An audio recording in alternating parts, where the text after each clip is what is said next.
History देखने वाले तमाम दोस्तों को मेरी तरफ से अस्सलाम वालेकुम। दोस्तों आज मैं आपको सैर करवाने जा रहा हूँ मशरिक वस्ता में वाक़े एक इंतहाई खूबसूरत मुल्क जॉर्डन की, जिसे उर्दन भी कहा जाता है। आज की वीडियो में आपको उर्दन की तारीख, सैर व सियाहत और कल्चर के अलावा ऐसी दिलचस्प मालूमात से आगाह किया जाएगा जिनसे आज से पहले आप यकीनन वाकिफ नहीं होंगे। तो दोस्तों इस मुल्क को मज़ीद करीब से जानने से पहले मेरी आप दोस्तों से गुजारिश है कि अगर आप चैनल पर न्यू हैं या फिर अभी तक आपने चैनल को सब्सक्राइब नहीं किया तो जल्दी से चैनल को सब्सक्राइब करके साथ लगी घंटी को भी जरूर प्रेस कर दें ताकि हमारी तरफ से आने वाली हर नई वीडियो का नोटिफिकेशन आपको मिल सके। शुक्रिया। दोस्तों जॉर्डन यानी उर्दन के महल वकू की बात की जाए तो इसके मशरिक जनूब में सऊदी अरब, मगरब में फ़लस्तीन और इसराइल, शुमाल मशरिक की जानिब इराक और शुमाल में सीरिया यानी शाम मौजूद है। अमान शहर को उर्दन का दारुल हुकूमत और मुल्क का सबसे बड़ा शहर होने का एजाज़ हासिल है। यहाँ पे मैं इस बात की वजाहत करता चलूँ कि कुछ लोग अमान का नाम सुनते ही सोच में पड़ गए होंगे कि ओमान तो मुल्क का नाम है। तो जी हाँ, आपने बिल्कुल सही सोचा है। ओमान दुबई और सऊदी अरब के दरमियान वाक़ एक मुल्क का नाम है, जबकि मैं अमान शहर की बात कर रहा हूँ जो कि उर्दन में वाक़ है। अमान शहर का नाम है और ओमान मुल्क का। 7000 कबले मसीह में इस शहर को चंद सौ अफराद ने एक बस्ती की सूरत में आबाद किया था, जो अब 1600 मुरब्बा किलोमीटर रकबे पर फैल चुका है। इस शहर में तकरीबन 22 लाख अफराद रिहाइश पजीर हैं।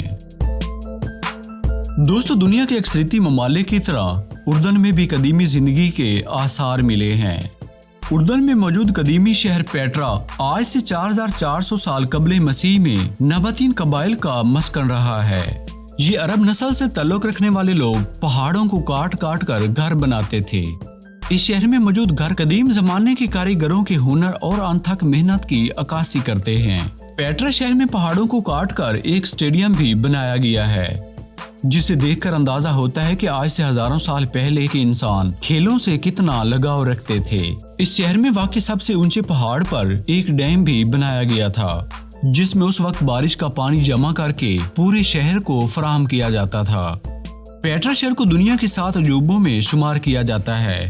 पेट्रा शहर को शहर गुलाब भी कहा जाता है, क्योंकि इस शहर के पहाड़ों की चोटियां गुलाब की तरह सुर्ख कलर की दिखाई देती हैं। दोस्तों मिस्री फिरौनों ने ज़माना कदीम में इस इलाके को बतौर तिजारती रास्ता इस्तेमाल करने के लिए यहाँ कब्जे कर लिए।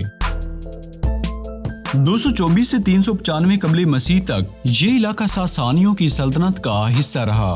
395 से 634 तक बाज़ंतीनियों ने इस इलाके पर अपना कब्जा जमाए रखा।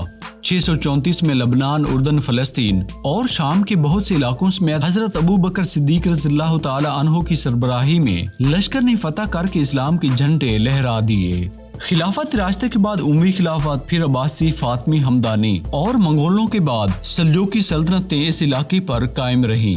इसके बाद ये इलाका सलेबी जंगों की लपेट में चला गया। इस सलेबी जंग का खात्मा सुल्तान सलाहुद्दीन अयूबी की फतह पर हुआ।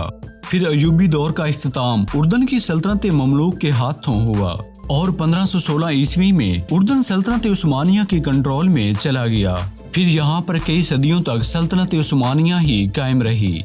अप्रैल 1921 को यहाँ बरतानवी हिमायत याफ्ता इमारात शर्कुल उर्दन कायम हुई। 25 मई 1946 को यहाँ से बरतानवी और अक़वाम मुत्तहिदा की अफवाज के इनखलाब पर एक आज़ाद रियासत कायम हो गई। 1951 में इस इमारत को हाशमी उर्दन ममलकत का नाम दिया गया। दोस्तों बरतानिया के इनखला के बाद शाह अब्दुल्ला अव्वल मुल्क के बादशाह मुकर्रर हुए। शाह अब्दुल्ला के कत्ल के बाद उनके बेटे शाह तलाल को बादशाह नामजद कर दिया गया।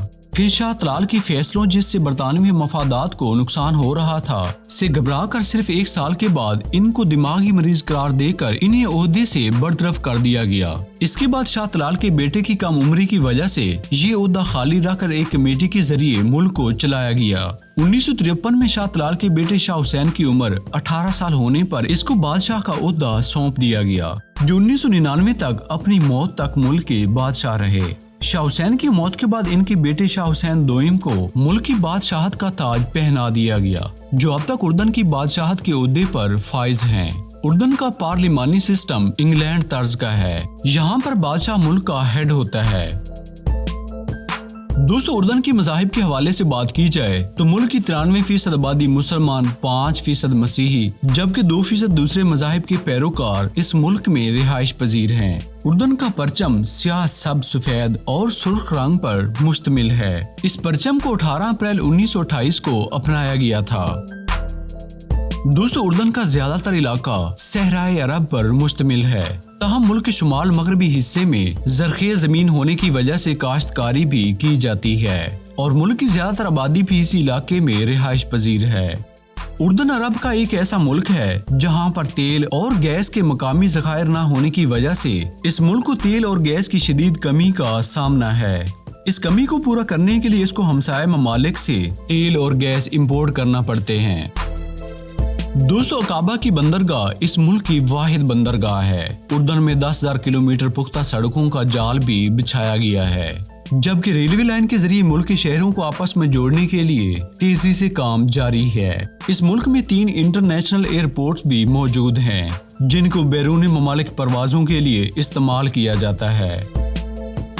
दोस्तों उर्दन का कुल रकबा 89,342 मुरब्बा किलोमीटर है। रकबे के लिहाज से ये दुनिया के 10वें नंबर पर आने वाला छोटा मुल्क है, जबकि इस मुल्क की कुल आबादी 1,03,02,300 अफराद पर मुश्तमिल है। आबादी के लिहाज से इस मुल्क का शुमार दुनिया के 87वें नंबर पर होता है। उर्दन की कुल GDP 93.2 बिलियन $US है। GDP के हिसाब से इसका शुमार दुनिया के 87वें नंबर पर होता है। कुवैती दिनार, बहरीनी दिनार और ओमानी रियाल के बाद दुनिया की चौथी मजबूत तरीन करेंसी इसी मुल्क उर्दन की है, जिसे जॉर्डन दिनार कहा जाता है। एक जॉर्डन दिनार 226.4 पाकिस्तानी जबकि 104 इंडियन रुपयों के बराबर है। इतनी मजबूत करेंसी के बावजूद इस मुल्क में गुर्बत की शरह 16% है, जबकि बेरोजगारी की शरह 28% है। मुल्क की आमदनी का 30% इंडस्ट्री, 4% ज़राअत, जबकि बाकी मुल्क में मौजूद मादनियात के ज़खायर जिसमें फास्फेट, यूरेनियम, पोटाशियम, नमक और कई दूसरी मादनियात जो इस मुल्क में वाफिर मिकदार में पाई जाती हैं से पूरा किया जाता है। उर्दन फास्फेट के ज़खायर रखने वाला दुनिया का सबसे बड़ा मुल्क है। दोस्तों दुनिया की चौथी मजबूत तरीन करेंसी होने के बावजूद इस मुल्क का शुमार अरब रियासतों में सबसे गरीब मुल्क के तौर पर होता है, लेकिन इसके बावजूद यहाँ पर फी का आमदनी पाकिस्तान से 4 गुना और इंडिया से 2 गुना ज्यादा है। अरबी जबान को मुल्क की सरकारी और कौमी जबान का दर्जा हासिल है। इसके अलावा इंग्लिश जबान भी कसरत से बोली जाती है। दीगर बोली जाने वाली जबानों में आर्मीनी, फ्रांसीसी, हस्पानवी, तुर्की, यूनानी, चेचन और बोस्नियाई जबानें शामिल हैं। दोस्तों आज़ादी के बाद उर्दन और इसराइल के तल्लुकात इंतहाई कशीदा थे, लेकिन वक्त के साथ साथ ये मुखालफत दोस्ती में बदलती गई। ये दोस्ती और तल्लुकात अरब हुक्मरानों में गैरत ईमानी का खत्म हो जाना और इन्वेस्टमेंट के नाम पर इसराइल की जानिब से इन ममालिक में की जाने वाली फंडिंग है। टेक्नोलॉजी और दौलत की चमक को देखकर आज अरब हुक्मरान इसराइल के इशारों पर नाचते और इसराइल के गीत गाते दिखाई देते हैं। अब हालात यहाँ तक पहुँच चुके हैं कि वो लाखों फलस्तीनी महाजरीन जो अपनी जानें बचाकर उर्दन में आ बसे थे, इनको उर्दन की शहरियत दे दी गई थी, लेकिन अब इन लाखों महाजरीन की शहरियत को भी मनसूख कर दिया गया है और इनको इसराइल के खिलाफ ना तो बात करने की इजाजत है और ना ही एहतजाज की। फलस्तीनी अरब मुसलमानों को अरब हुक्मरानों की तरफ से इसराइल के रहम करम पर छोड़ दिया गया है। दोस्तों उर्दन का कॉलिंग कोड +962, जबकि .jo इस मुल्क का डोमेन नेम है। अमान शहर को अरब का तीसरा महंगा तरीन शहर माना जाता है, जबकि चंद साल पहले महंगाई के हवाले से इसका पहला नंबर था। 2010 से 2016 तक जवाल का शिकार रहने वाले सियाहत का शोबा अब दोबारा से अरूज की तरफ जा रहा है। हुकूमत की तरफ से सियाहों के लिए सहूलतें और आसानियां पैदा की जा रही हैं, जिससे गैर मुल्की सियाहों की तादाद में इजाफा देखने में आ रहा है। उर्दन वक्त के लिहाज से पाकिस्तान से 3 घंटे पीछे है, जबकि ये मुल्क पाकिस्तान से 3100 किलोमीटर की दूरी पर वाक़े है। दोस्तों अगर आप पाकिस्तानी हैं और आप इस मुल्क का विजिट वीजा हासिल करना चाहते हैं तो आप इस्लामाबाद में मौजूद उर्दन की एम्बेसी से वीजा फीस अदा करके बासानी विजिट वीजा हासिल कर सकते हैं, जबकि इंडियन अफराद के लिए उर्दन की हुकूमत ने वीजा ऑन अराइवल की सहूलत दे रखी है। दोस्तों उर्दन में सबसे ज्यादा जैतून के दरख्त पाए जाते हैं। यहाँ का जैतून का ऑयल अपने जायके और मियार की वजह से दुनिया में अपना एक अलग मकाम रखता है। दुनिया का नायाब फूल आयरस का फूल इस मुल्क का कौमी फूल है। साइनाई ऑस्फिंच परिंदा मुल्क का कौमी परिंदा, अरेबियन बारासिंगा मुल्क का कौमी जानवर और बलौत के दरख्त को मुल्क की कौमी दरख्त होने का एजाज हासिल है। दोस्तों, उर्दन में वाक़ माउंट नेबो वो मकाम है जहाँ पर हजरत मूसा अलैहिस्सलाम ने वफात पाई थी और यही वो जगह है जहाँ हजरत अयूब अलैहिस्सलाम आजमाइश में डाले गए थे। दूसरे ममालिक से आने वाले गैर मुल्की सियाहों का यहाँ पे हर वक्त तांता बंधा रहता है। उर्दन में इब्तदाई तालीम फ्री दी जाती है। मुल्क का लिटरेसी रेट 99% है। उर्दन में 10 गवर्नमेंट यूनिवर्सिटियाँ, 30 निजी और 54 कॉलेजेस हैं। दोस्तों, उर्दन को इंतजामी तौर पर 12 सूबों में तकसीम किया गया है। सूबे का सरबराह गवर्नर होता है जिनका तकर्रुर मुल्क का सरबराह करता है। उर्दन का शुमार उन ममालिक में होता है जहाँ पे पानी की शदीद कमी है। यहाँ पर इंसानों की औसत उम्र 76 साल है। उर्दन के लोग बहुत मेहमान नवाज माने जाते हैं। यही वजह है कि आपको दिन में कम से कम 15 से 20 बार अहलम व सहलम जरूर सुनने को मिलेगा, जिसके मानी है खुश आमदीद। उर्दन की कौमी डिश मिनासफ है जो गोश्त और चावलों से तैयार की जाती है। दोस्तों, उर्दन में लोग बाएं हाथ से खाना खाने और इशिया के लेन देन को नामुनासिब और गुनाह की हद तक बुरा समझते हैं। अगर आप उर्दन में किसी के मेहमान हैं तो चाय पीने के बाद आपको चाय के कप को दाएं बाएं बार बार हिलाना पड़ेगा, नहीं तो मेजबान दोबारा से कप को भर देगा। फुटबॉल को इस मुल्क की कौमी खेल और सबसे ज्यादा देखी और खेले जाने वाले खेल का दर्जा हासिल है। इसके अलावा रग्बी, साइकिलिंग और बास्केटबॉल मुल्क की मशहूर खेले हैं।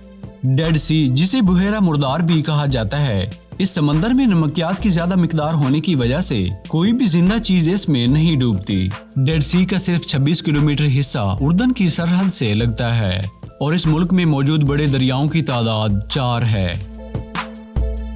दोस्तों, उर्दन की अवाम के रहन सहन में मगरबी कल्चर की झलक दिखाई देती है। यहाँ की लड़कियाँ अरब की सबसे मॉडर्न लड़कियाँ समझी जाती हैं। उर्दन की 86% आबादी शहरों में रिहाइश पजीर है। यहाँ पे 2 तरह के कानून मौजूद हैं, एक सिविल लॉ जो तमाम अफराद पर लागू होता है और एक शरिया लॉ जो सिर्फ मुसलमानों पे नाफिज होता है। अमान के अलावा मुल्क के मशहूर शहरों में जरका शहर, मातबा शहर, कर्क शहर और अकाबा शहर हैं। दोस्तों, ये थी जॉर्डन यानी उर्दन के बारे में एक दिलचस्प और सैरो सियाहत से भरपूर एक बहुत ही प्यारी सी वीडियो। आज के मुल्क की सैर आपको कैसी लगी कमेंट्स बॉक्स में जरूर बताइएगा। मेरी हौसला अफजाई के लिए वीडियो को लाइक और अपने दोस्तों के साथ व्हाट्सएप, फेसबुक के जरिए शेयर भी कर दें। और अगर अभी तक आपने चैनल को सब्सक्राइब नहीं किया तो चैनल को सब्सक्राइब करके साथ लगी घंटी को भी जरूर प्रेस कर दें ताकि हमारी तरफ से आने वाली हर नई वीडियो का नोटिफिकेशन आपको मिल सके। तो दोस्तों, मिलेंगे बहुत ही जल्द किसी और मुल्क की सैर के साथ। तब तक के लिए अपना बहुत सारा ख्याल रखिएगा और मुझे दीजिए इजाजत। अल्लाह निगहबान।